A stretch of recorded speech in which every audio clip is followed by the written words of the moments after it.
Hello and welcome to the all new DJI Ronin M unboxing video. This is a quick video just to show what you get in your box. So firstly, it doesn't come with a case, so the Ronin M does need to have a case supplied, unlike the Ronin, which did come in its own quite heavy duty Pelican type case. Firstly, you get your stand, which is a new and improved stand for the Ronin M as opposed to the original Ronin stand. There's an all-new Ronin M remote, which has an internal battery and is charged via USB, rather than the original Ronin, which remote ran on AA batteries. You have your two carbon fiber rods and your two handles. It also has your top handle and your battery. This battery is also slightly different to the Ronin's battery, but we will talk about that a little bit later in the video. You get your little DJI bag. It's filled with all your mounting screws and also your lens support. Battery charger that comes with a couple of different cables depending on what plug you're going to be using, and also your actual gimbal. Okay, a little bit more in-depth look at the remote. So the remote, as I mentioned earlier, comes with an inbuilt battery this time. It also has a new dial on the top left-hand side of the remote. This is similar to what you find on the Phantom remotes. At the moment, this is a non-assigned button, so I assume this is going to be for when the Ronin M is mounted to your S1000. Which is, there is a plate that they're actually designing at the moment so that it will be easily adapted to go on top of the drone. The Ronin stand, so this is also slightly new and improved. It has a much easier button function on the side for putting this up and putting down quickly. And the Ronin M battery, so this is slightly different to the Ronin battery.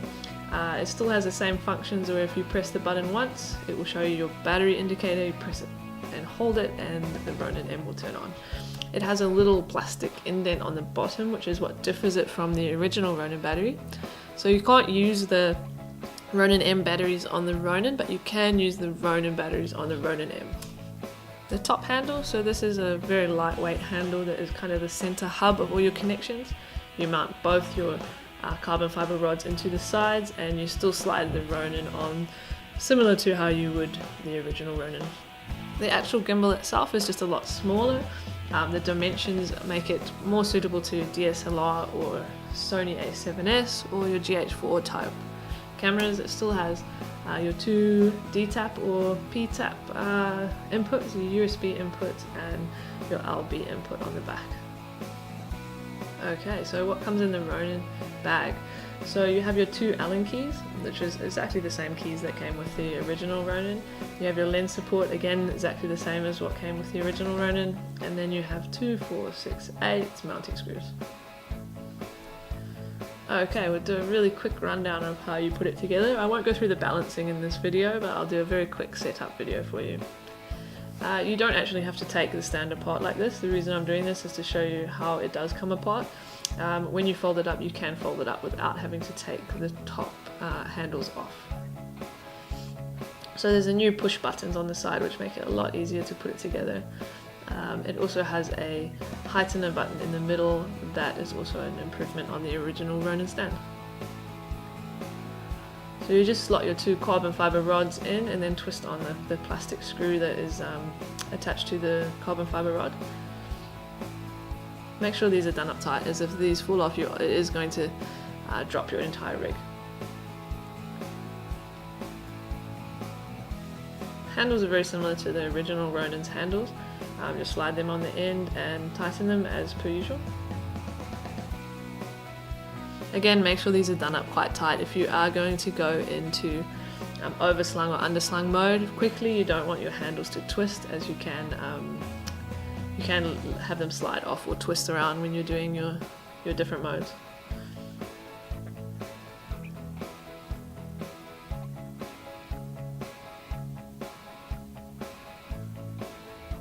Okay, you attach the Ronin M very similar to the way you attach the Ronin. The Ronin was only sliding in one direction. The Ronin M you can actually slide in either way, and then you just tighten the screw in the middle as per the original Ronin.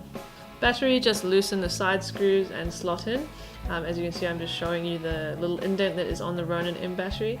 The Ronin battery will also slot in. It just doesn't have the indent on the bottom, but that doesn't change its function. It still works perfectly fine. I'm just sliding all the points to the bottom, as it's not going to have a camera on it for this video. You don't have to use your lens support. There are certain lenses and cameras that the lens support does not really help, or it just gets in the way, so you don't have to use it, but it is there, so if you do need it, you just screw it onto the bottom. And then slide your plate in, you'll hear it click in and lock, and then just tighten the side.